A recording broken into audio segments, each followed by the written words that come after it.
تو اللہ تعالیٰ نے قرآن کی آیت نازل کی، سورہ بقر کی آیت نمبر 104 ہے۔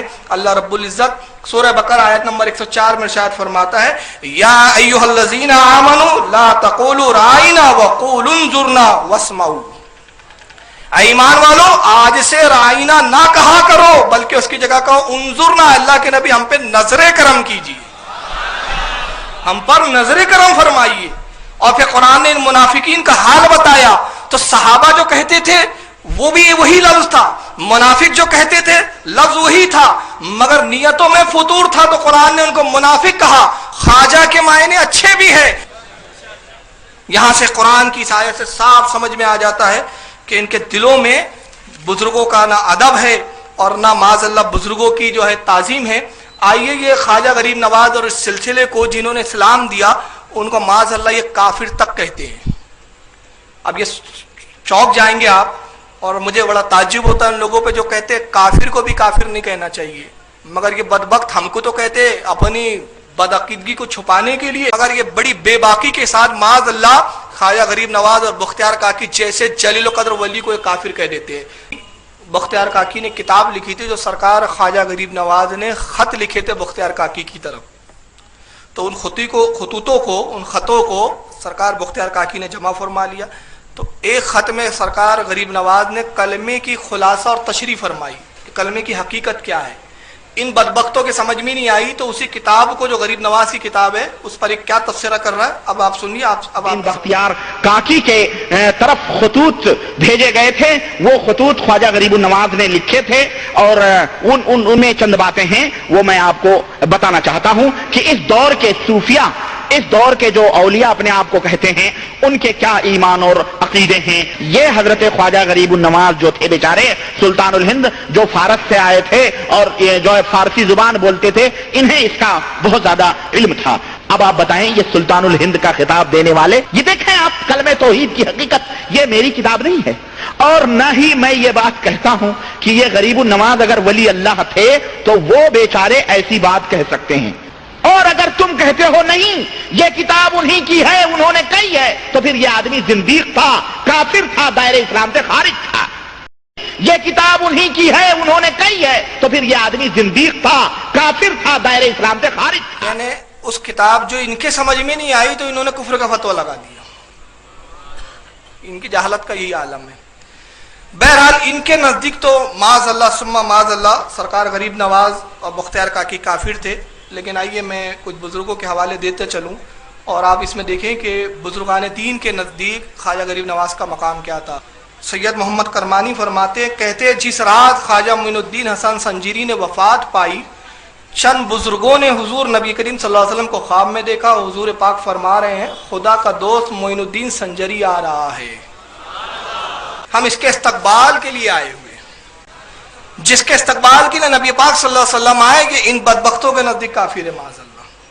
اور میں پہلے بتا چکا ہوں کہ سیار الاولیاء جو کتاب ہے اس کے مصنف 711 ہجری کی ہے، 711 ہجری تک یہ بڑے بڑے بزرگان دین غریب نواز کے تعلق سے یہ عقیدہ نظریہ رکھے ہوئے تھے اور ان کا نظریہ کفر کا۔ یہ دوسری کتاب اخبار الاخیار شاہ عبدالحق محدث دہلوی کی جو 958 ہجری میں جن کی پیدائش اور 1052 ہجری میں جن کا وصال ہوتا ہے۔